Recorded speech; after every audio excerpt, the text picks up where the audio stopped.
Hello students, my name is Amit Mishra. You all are welcome in UPSC Guides Prelims PYQ discussion series. In this series, we will discuss about economy based PYQ. It will help you to identify key concept and key topics which will help you to gain good marks in coming UPSC Prelims. Hello students, let's start our new topic fiscal policy and budget management. First question is 14th final commission के ऊपर question है हमारा. Regarding the recommendation of the 14th Final Commission, which of the following statement are correct? It raised the share of state in the central division pool from 32 to 42%. देखिए जो 14th finance commission है उसने जो raise करा है, it raise the share of state in the central division. जो money का जो डिस्ट्रीब्यूशन था सेंटर से स्टेट, पहले 32% था, उसको 42% कर दिया 14 फाइनेंस कमीशन ने. तो सही बात है, ठीक है. It provide recommendation related to sector specific grant. Sector specific grant के ऊपर 13th फाइनेंस कमीशन ने बात करी थी, 14 ने बात नहीं करी थी. तो सेकेंड वाली जो स्टेटमेंट है वो गलत हो जाती है. स्टेटमेंट इसका आंसर होगा ए. ठीक है, ये प्योरली डेटा वाला क्वेश्चन है, आपको पता होना चाहिए.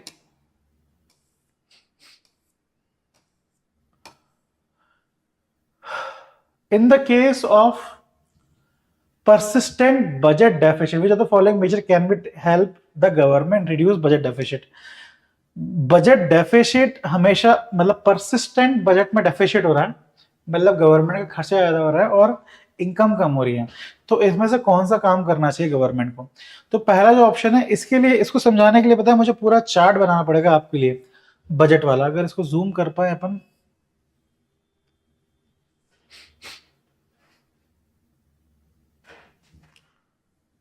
देखो वैसे तो अपन डायरेक्ट क्वेश्चन कर सकते हैं, पर ये जो चार्ट है ना ये आपके लिए हेल्पफुल होगा. तो एक बार अगर अपन इस चार्ट को देख लेंगे तो आपको आपकी अंडरस्टैंडिंग बढ़ जाएगी. बजट जो है उसको उसके दो अकाउंट है, एक होता है रेवेन्यू अकाउंट, एक होता है capital account. Capital account, revenue account को हम दो भागों में बांट सकते हैं. एक होता है रिसिप्ट, एक होता है expenditure. Capital account again we can divide capital account in two parts, revenue, second is expenditure. Receipt and expenditure, ठीक है. रिसिप्ट दो तरीके से पैसा आता है रेवेन्यू अकाउंट में, tax and non tax. Expenditure में पैसा जाता है, ठीक है. अब एक बार देख लेते हैं टैक्स और नॉन टैक्स का क्या है. अब यहाँ पे जगह कम हो गई अपने लिए ना, ठीक है. यहीं पे खत्म करते हैं, थोड़ा बस ध्यान से देखिएगा. टैक्स में दो तरीके से पैसा आता है, एक होता है डायरेक्ट टैक्स, एक होता है indirect tax. Indirect tax. Non tax में पैसा जो आता है, हमारे पास जो पैसा आता है वो आता है पिग जी से. पी बोले तो प्रॉफिट, जी बोले तो grant, pig G, P I interest. हमने किसी को लोन दिया है, वो हमें इंटरेस्ट चुका है तो वहां से इंटरेस्ट आ गया. जी बोले तो sale of goods and services, पिग जी. जी बोले तो ग्रांट. हमारे जापान के राष्ट्रपति ने, प्रेसिडेंट ने हमें कुछ ग्रांट पैसे दे दिए, तो वो क्या हो गया? ग्रांट हो गया. Transfer money without any return, ठीक है, तो ग्रांट हो गया. तो ये क्या हो गया हमारे पास? नॉन प्रॉफिट से. एक्सपेंडिचर से क्या होता है?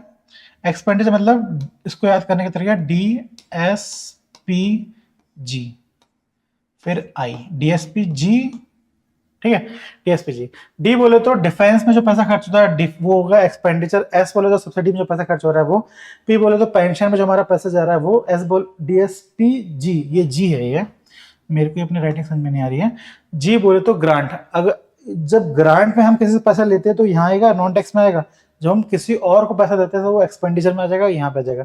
आई बोले तो इंटरेस्ट, हमने भी बहुत सारे लोगों से लोन लिया होगा, वो हम पैसा देंगे तो वो यहाँ पे आ जाएगा, ठीक है. तो ये पैसा हो गया रेवेन्यू अकाउंट के अंदर, ही खर्चा हो गया. तो ये रेवेन्यू अकाउंट है, ये रेवेन्यू एक्सपेंडिचर है, ध्यान रखिएगा. रेवेन्यू एक्सपेंडिचर है, ये पूरा हट जाएगा जब मैं इसे डिलीट करूंगा तो. इसलिए प्लीज देख लीजिएगा ऐसे, ठीक है. रिसिप्ट और एक्सपेंडिचर है. रिसिप्ट का जो पैसा आ रहा है वो आ रहा है डेट के थ्रू पैसा आ रहा है, और एक आएगा पैसा नॉन डेट के थ्रू, नॉन डेट, ठीक है, डेट के थ्रू पैसा आएगा और एक आएगा नॉन डेट। नॉन डेट के थ्रू जो पैसा आएगा हमारे पास दो तरीके से आ सकता है। पहला पैसा तो आ सकता है हम कि हम क्या करें, अपने शेयर्स सेल कर दें, उसे क्या, हम अपने जो कंपनी के जो शेयर्स हैं हमने लायबिलिटी जो है रिड्यूस कर दें, शेयर सेल कर दें। दूसरा ये आ सकता है हमारे पास पैसा, हम अपनी लोन जो हमने लोन दिया है लोगों को वो लोन रिकवर कर लें, इस तरीके से पैसा आ सकता है कैपिटल अकाउंट के रिसिप्ट में। कैपिटल एक्सपेंडिचर में दो तरीके से पैसा आ सकता है। कैपिटल एक्सपेंडिचर में कहां से पैसा आ सकता है, पहला कैपिटल एक्सपेंडिचर में जो पैसा जा सकता है वो है कि हम लोन दे दें।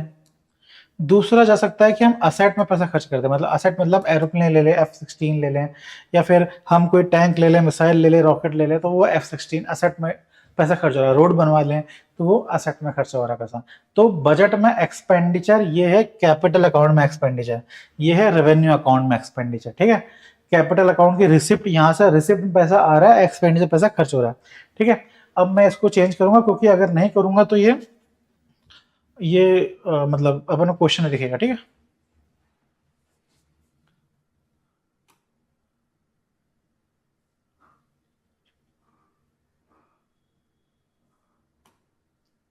अब देखो ये पूछ रहा है चेंज करने के लिए, तो अभी पूरा मिट जाता है, ठीक है, ठीक है। हाँ, पहला जो ऑप्शन है इसका वो ये है कि पहला जो ऑप्शन है कि रिड्यूस रिड्यूस रेवेन्यू एक्सपेंडिचर। देखिए अगर रेवेन्यू एक्सपेंडिचर हम रिड्यूस करेंगे तो हमारे पास क्या हो जाएगा, ये हमारा जो डेफिशिट है वो कम हो जाएगा। दूसरा है कि इंट्रोड्यूसिंग वेलफेयर स्कीम, अगर हम वेलफेयर स्कीम लॉन्च करेंगे मतलब सब्सिडी से पैसा लगा देंगे तो फिर हमारा पैसा क्या हो जाएगा, कम हो जाएगा। रैशनलाइज सब्सिडी, ये पॉइंट सही है। अगर हम अभी 100 रुपए खर्च कर रहे हैं सब्सिडीज में जिसमें करप्शन बहुत सारा हो रहा है, तो हम रैशनलाइज करें उसे, उसमें देखें कि भाई कौन से सब्सिडीज देना चाहिए, कौन से सब्सिडीज नहीं देना चाहिए, समझ के अगर खर्चा करें तो हमारा खर्चा कम हो सकता है। एक्सपांडिंग इंडस्ट्री, ये भी खर्चा कराएगा हमारा। तो ऑप्शन 1 एंड ऑप्शन 3 सही है, ठीक है।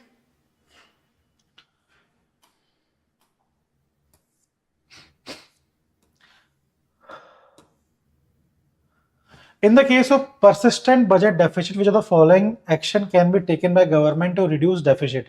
इनमें से कौन सा action in the case of persistent budget deficit, ये तो हो गया ना शायद अपना, हाँ हो गया। Capital budget of the government of India. Which of the following are included in the capital budget of the government of India? Expenditure, अब कैपिटल बजट सेम जो चार्ट देखा था उसकी हेल्प से हम सॉल्व कर सकते हैं sir. Expenditure on acquisition of asset like road, building और मशीनरी। तो पूछ रहा है सवाल में कि कैपिटल एक्सपेंडिचर के अंदर क्या क्या आता है, तो पहला ये बोल रहा है कि रोड बिल्डिंग में जो हम पैसा खर्च करते हैं वो कैपिटल एक्सपेंडिचर के अंदर आता है, तो बात सही है, सही है। Loan receive from foreign government, loan जो रिसीव करते हैं हम फॉरेन गवर्नमेंट से, क्या वो कैपिटल बजट के अंदर आता है? बिल्कुल आता है। कैपिटल बजट के अंदर हमने देखा था ना कि रिसिप्ट और एक्सपेंडिचर हमने देखा था कि असेट में खर्चा करना और लोन देना, और रिसिप्ट के अंदर आ रहा है अपना डेट माने लोन लेना, और दूसरा आ रहा है डिसइन्वेस्टमेंट आ रहा है। तो ये जो लोन ले रहे हैं वो सेकंड पॉइंट ही तो है, फर्स्ट पॉइंट में क्या है, असेट है, ये फर्स्ट पॉइंट है। Loan and advance grant to the state government. हाँ, अब थर्ड पे देखो क्या लिखा हुआ है, थर्ड में लिखा है loan advances grant to the state and union territory.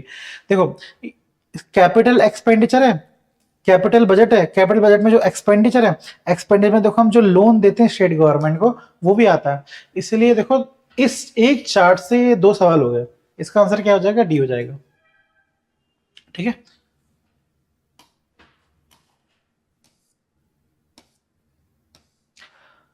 With reference to Financial Stability Development Council, consider following statement. FSDC एक काउंसिल है, उसको हेड करते हैं मिनिस्टर, हेड करता है फाइनेंस मिनिस्टर, हेड करते हैं। तो जो सेकंड स्टेटमेंट है वो सही है, ऑर्गन ऑफ नीति आयोग वो नहीं है, वो गलत स्टेटमेंट है। It monitor macro prudential supervision of economy, बिल्कुल सही बात है। ये वाली जो सुपरविजन वाली जो बात है वो सही इसलिए है क्योंकि ये जो कमेटी होती है एफएसडीसी, फाइनेंशियल स्टेबिलिटी डेवलपमेंट जो काउंसिल होती है, इसमें जितने भी बड़े बड़े लोग होते हैं, आरबीआई, एसएबी, जितने भी बड़े बड़े जो इकोनॉमिक्स से रिलेट करते हैं बड़े बड़े मिनिस्टर, सब इसके मेंबर होते हैं। तो ये एक प्रकार का मैक्रो प्रूडेंशियल, मैक्रो मतलब बड़े लेवल पे सुपरविजन करता है इकोनॉमी का। तो बात बिल्कुल सही है वाली।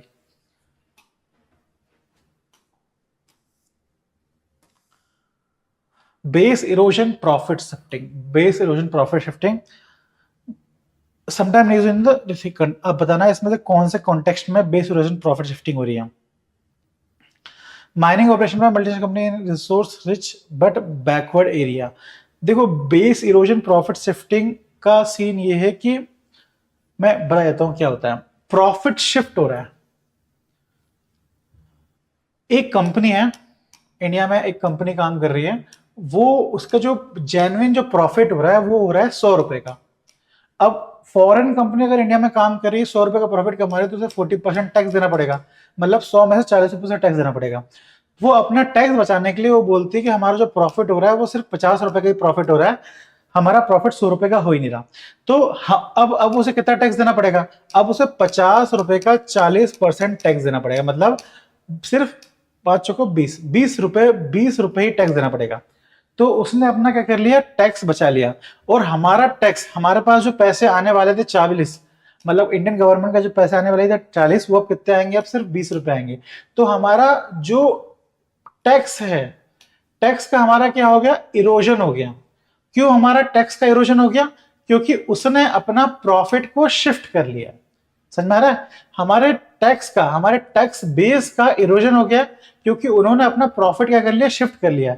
शिफ्ट कर लिया मतलब क्या होता है, उन्होंने अपना उनका प्रॉफिट, उस कंपनी का प्रॉफिट 100 रुपए है, पर उसने बताया अपना प्रॉफिट 50 रुपए। कैसे बताया अपना प्रॉफिट 50 रुपए, उसने ये बोला कि मतलब उसने बोला कि ये जो खर्चा है, मतलब जो 50 रुपए आप देख रहे हो, जो आप एक्स्ट्रा 50 रुपए देख रहे हो आप, ये 50 रुपए प्रॉफिट नहीं है, ये 50 रुपए एक्सपेंडिचर है जो हमें हमारी जो पेरेंट कंपनी है, जो कंपनी यूएस में है, उसे हमें सेंड करना है। जैसे अगर सपोज मान लेते हैं टोमेटो केचप वाली कंपनी केएफसी है, तो केएफसी, अगर केएफसी का प्रॉफिट 100 रुपए है, तो वो अपने प्रॉफिट को शिफ्ट कैसे करेगी, वो बोलेगी कि जो हम टमाटो केचप मंगा रहे हैं, या फिर जो ब्रेड मंगा रहे हैं, ये हम उन बाहर से मंगा रहे हैं, यूएसए से मंगा रहे हैं। या फिर वो ये कह लेगी कि हमने पहले से यूएसए की किस कंपनी से, हमारी जो पेरेंट कंपनी है, उससे हमने लोन लिया हुआ था, हमें वो लोन का इंटरेस्ट चुकाना है। किसी ना किसी तरीके से वो बता देगी कि हमारा जो प्रॉफिट है वो इतना नहीं है, हमारा हमारा प्रॉफिट सिर्फ 50 रुपए, 100 रुपए नहीं है। तो वो अपना प्रॉफिट क्या करेगी, शिफ्ट कर देगी। ठीक है, तो ऐसा बोलते हैं base erosion profit shifting, base erosion profit shifting. इसका जो ऑप्शन बी है, curbing the tax evasion, curbing of tax evasion by multinational company. जो बड़ी बड़ी कंपनीज होती है, जो मल्टीनेशनल मतलब मल्टीपल नेशन में जो कंपनीज होती हैं, वो अपना टैक्स को बचाने के लिए टैक्स इवेजन करती हैं। ठीक है, चलिए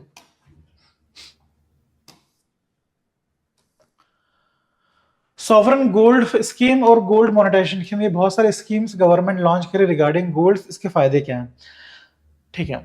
to bring the ideal gold lying with the Indian household into the economy, जो गोल्ड घर में या फिर घर में तिजोरी के अंदर रखा हुआ है, उसको इकोनॉमी में लाना। अगर वो गोल्ड जमीन घर के अंदर रखा हुआ है तो किसी चीज का यूज नहीं है, वो आइडियल रखा हुआ है। अगर वो इकोनॉमी में आएगा, जैसे आपने मनी मल्टीप्लायर देखा था, अगर आप कैश अपने घर की तिजोरी के अंदर रखोगे, उसका कोई यूज नहीं करोगे, बस वो सेव है वहां पे, तो वो किसी काम का नहीं है। वो कैश इकोनॉमी के तो किसी काम का नहीं है, वो आइडियल पड़ा हुआ है। अगर वो बैंक के अंदर आ जाएगा, तो बैंक क्या कर सकता है, उसे लोन दे सकता है।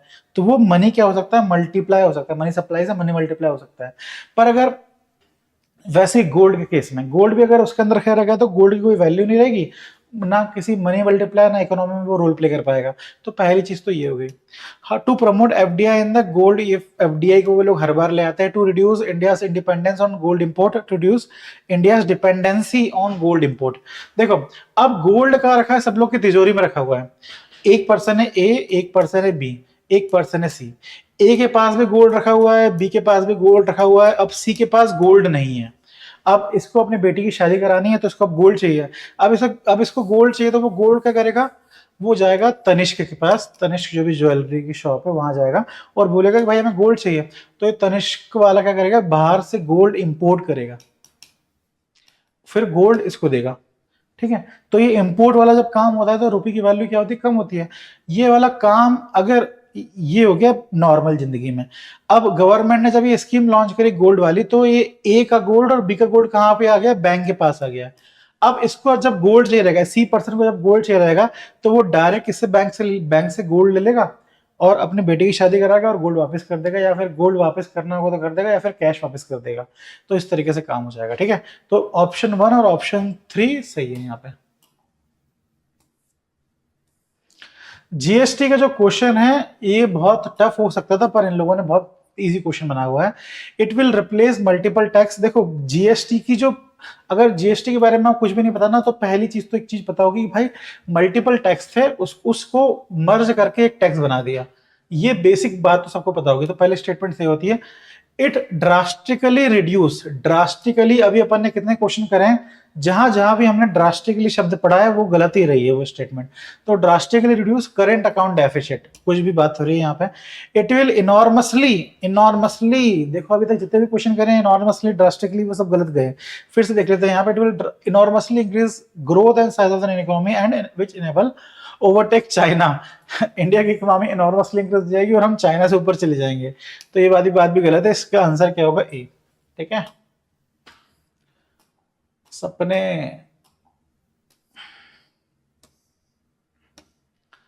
consider the following statement, tax revenue as percent of GDP of India has steadily increased। tax revenue as a percent of GDP, पहले जो क्वेश्चन करा था हमने अपने डिस्कशन पीवाई के डिस्कशन में टैक्स टू जीडीपी रेशियो देखा था। तो tax revenue as a percent of GDP India steadily increase. तो ये वाली जो बातें गलत है, टैक्स रेवेन्यू कंटिन्यूअसली इंक्रीज नहीं हो रहा है, as a percent of GDP से तो इंक्रीज नहीं हो रहा लास्ट 10 डिकेड से, तो ये तो पॉसिबल नहीं है। Physical deficit percent of GDP है स्टेडीली इंक्रीज। फिजिकल डेफिसिट क्या हो रहा है, कंटिन्यूअसली इंक्रीज हो रहा है। Physical deficit percent of GDP of India है स्टेडीली इंक्रीज लास्ट डिकेड। ये तीनों ही डेटा वाले क्वेश्चन है और आप इसको जब चेक करोगे तो दोनों ही स्टेटमेंट गलत है। फिजिकल डेफिसिट कंटिन्यूअसली इंक्रीज होना, टैक्स कंटिन्यूअसली इंक्रीज होना, ये दोनों स्टेटमेंट भी बहुत कॉन्ट्रेरी है एक दूसरे के। कॉन्ट्रेरी इसलिए है कि भाई ये पहली स्टेटमेंट बोल रही है कि गवर्नमेंट के पास टैक्स आ रहा है, दूसरी स्टेटमेंट बोल रही है गवर्नमेंट बोरो करके, मतलब फिजिकल डेफिसिट मतलब बोरो करके पैसा खर्च कर रही है, और पिछले 10 साल से गवर्नमेंट बोरो कर रही है। तो दोनों स्टेटमेंट आपस में बहुत कॉन्ट्रेरी है। पहली स्टेटमेंट बोल रही है सरकार के पास पैसा बहुत आ रहा है, दूसरी स्टेटमेंट बोल रही है सरकार के पास पैसा ही नहीं, सरकार को उधार लेके पैसा खर्च करना पड़ रहा है। तो ये आपस में कॉन्ट्रेरी स्टेटमेंट हो रही है, तो दोनों स्टेटमेंट गलत है। चलिए, इक्वलाइजेशन लेवी, ये क्वेश्चन अच्छा क्वेश्चन है। With reference to the Indian decision to levy equalization tax of 6% on online advertisement services offered by non-resident entities, which of the following statements are correct? देखो, equalisation levy क्या होता है, इसको गाफा tax भी बोलते हैं, गूगल टैक्स भी बोलते हैं इसको। इसमें क्या होता है, अगर जो मतलब ये गूगल कंपनीज होती है, मतलब फेसबुक, गूगल, अमेजोन, कंपनीज क्या होती हैं, ये अपना हेडक्वार्टर उन देशों में बना लेती है, जैसे मॉरिशस, केमन आइलैंड, इन कंट्रीज में बना लेती है अपना हेडक्वार्टर। इन कंट्रीज में अपना हेडक्वार्टर इसलिए बनाती है ताकि इनको कम टैक्स देना पड़े। हमारे इंडिया में जो फॉरेन कंपनीज में जो टैक्स लगता है, हमारे कंट्री में जो फॉरेन कंपनी में जो टैक्स लगता है वो है 40%। इन कंट्रीज में जो टैक्स लगता है फॉरेन कंपनीज में वो 3%, 5% लगता है। तो ये लोग क्या करती है, अपना हेडक्वार्टर फॉरेन कंट्रीज में बना लेती हैं। अच्छा, इन लोगों ने अपना हेडक्वार्टर फॉरेन कंट्री बना दिया, गूगल ने अपना हेडक्वार्टर एक फॉरेन कंट्री बना लिया सपोज। अब वो गूगल क्या कर रहा है, अपनी सर्विसेज दे रहा है इंडिया में, मतलब एडवर्टाइजमेंट, गूगल की जो वेबसाइट है उसमें एडवर्टाइजमेंट हो रहे हैं हमारी कंपनी के, हमारी कंट्री के एडवर्टाइजमेंट हो रहे हैं, या फिर हमारे कंट्री किसी स्टील कंपनी या किसी भी चीज के एडवर्टाइजमेंट हो रहे हैं। तो वो कमा हमारी कंपनी से रहे हैं। जब अगर सपोज हम यूपीएससी गाइड है, यूपीएससी गाइड को एडवर्टाइजमेंट कराना है किसी भी गूगल की वेबसाइट से, तो कौन पैसा देगा, हम लोग, यूपीएससी गाइड वाले पैसा देंगे, ठीक है। तो पैसा कौन दे रहा है, उन लोग को हम लोग पैसा दे रहे हैं, मतलब वो लोग हमसे पैसा कमा रहे हैं, जो गूगल वाले वो हमसे पैसा कमा रहे हैं। पर वो टैक्स किसको दे रहे हैं, वो दे रहे हैं मॉरिशस, केमन आइलैंड, वो भी 3%, 5% दे रहे हैं, हमें टैक्स कुछ नहीं मिल रहा। यही देख के सरकार ने क्या कर दिया, उन पर टैक्स लगा दिया, 6% का टैक्स लगा दिया, और उस टैक्स का नाम रखा उन्हें इक्वलाइजेशन लेवी। ये है वो टैक्स, ठीक है। अच्छा, it is introduce the part of income tax act. अच्छा, ये टैक्स लगा दिया, और इस टैक्स की खास बात, टैक्स में करा क्या इन लोगों ने, एक होता है income tax act, income tax act, इस टैक्स को इनकम टैक्स एक्ट से बाहर रखा, ठीक है। तो पहले स्टेटमेंट क्या होती है, गलत हो जाती है। अब इनकम टैक्स एक्ट से बाहर क्यों रखा, बाहर इसलिए रखा, एक एग्रीमेंट होता है डबल टैक्सेशन अवॉइडेंस एग्रीमेंट। क्योंकि इंडिया ने double taxation avoidance agreement sign करा था। अब डबल टैक्सेशन अवॉइडेंस एग्रीमेंट क्या है sir? Double taxation avoidance agreement क्या है sir? Double taxation avoidance agreement ये है कि एक ये है इंडिया, एक ये है मॉरिशस, ठीक है। अगर मॉरिशस की कोई कंपनी अगर इंडिया में आ रही है तो नॉर्मल लेवल पे तो इस कंपनी पे इंडिया वाले टैक्स लगाएंगे। क्यों लगाएंगे टैक्स? क्योंकि आप इंडिया से कमा रहे हो, इसलिए इंडिया वाले टैक्स लगाएंगे। और इस कंपनी पे मॉरिशस की गवर्नमेंट भी टैक्स लगाएगी। क्यों लगाएगी मॉरिशस गवर्नमेंट? क्योंकि ये मॉरिशस की कंपनी है ना, भले वो कहीं पर ही पैसे कमा रही है, पर वो लगाएगी तो मॉरिशस गवर्नमेंट भी टैक्स लगा रही थी। तो इन दो गवर्नमेंट ने, इंडिया और मॉरिशस गवर्नमेंट ने आपस में एक एग्रीमेंट करा कि इस कंपनी को दो टैक्स भरना पड़ रहा है, इंडिया में भरना पड़ रहा है, मॉरिशस में भरना पड़ रहा है। तो ये डबल टैक्सेशन को अवॉइड करने के लिए एक एग्रीमेंट करा है इन दोनों कंट्रीज ने। इन दोनों ने एग्रीमेंट करा है, ये करा एग्रीमेंट कि हमारी कंपनी मतलब मॉरिशस कंपनी अगर इंडिया में आके काम कर रही है तो इंडिया उस पर टैक्स नहीं लगा सकती है। ठीक है, एग्रीमेंट ये है कि मॉरिशस की कंपनी अगर इंडिया में आके काम कर रही है तो उस पर वैसे तो दो टैक्स लगाना चाहिए, इंडिया भी लगानी चाहिए, इंडिया को भी लगाना चाहिए, मॉरिशस को भी लगाना चाहिए, पर डबल टैक्स वाला काम हो जाएगा इसमें। तो ये जो कंपनी है परेशान हो जाएगी। तो इसलिए दोनों ने आपस में एग्रीमेंट करा कि भैया अगर हमारी कंपनी तुम्हारे यहाँ पे काम करेगी तो तुम टैक्स मत लगाना, हम ही टैक्स लगाएंगे। मतलब मॉरिशस की कंपनी, मतलब मॉरिशस में अगर कोई गूगल का हेडक्वार्टर है तो वो अगर इंडिया में आके काम कर रहा है तो उस पर इंडिया वाले टैक्स नहीं लगा सकते हैं according to their income tax act, सिर्फ उसमें मॉरिशस वाले लगाएंगे। तो इस लॉ का फायदा उठाने के लिए ये लोग ऐसा कर रहे थे, ठीक है। पर इसका तोड़ इंडिया गवर्नमेंट ने ये निकाला कि इंडियन गवर्नमेंट ने एक टैक्स बनाया इक्वलाइजेशन लीवी, और उसको रख दिया किसके, इनकम टैक्स एक्ट के बाहर रख दिया, और फिर टैक्स लगाया। अब जब इन्होंने बोला कि आपने तो ये एग्रीमेंट करा हुआ था डबल टैक्सेशन एग्रीमेंट, हमें ये टैक्स मॉरिशस में भी देना पड़ रहा है, इंडिया में भी देना पड़ रहा है, तो इन्होंने बोला बिल्कुल आप हमें भी टैक्स दोगे, उनको भी टैक्स दोगे, क्योंकि ये जो डबल टैक्सेशन एग्रीमेंट है ये किसके बाहर है, इनकम टैक्स एक्ट के बाहर है, इसीलिए। ठीक है, तो ये 30 मार खान काम करा इंडियन गवर्नमेंट ने। दोनों स्टेटमेंट शायद सही है, दोनों स्टेटमेंट सही है, ठीक है।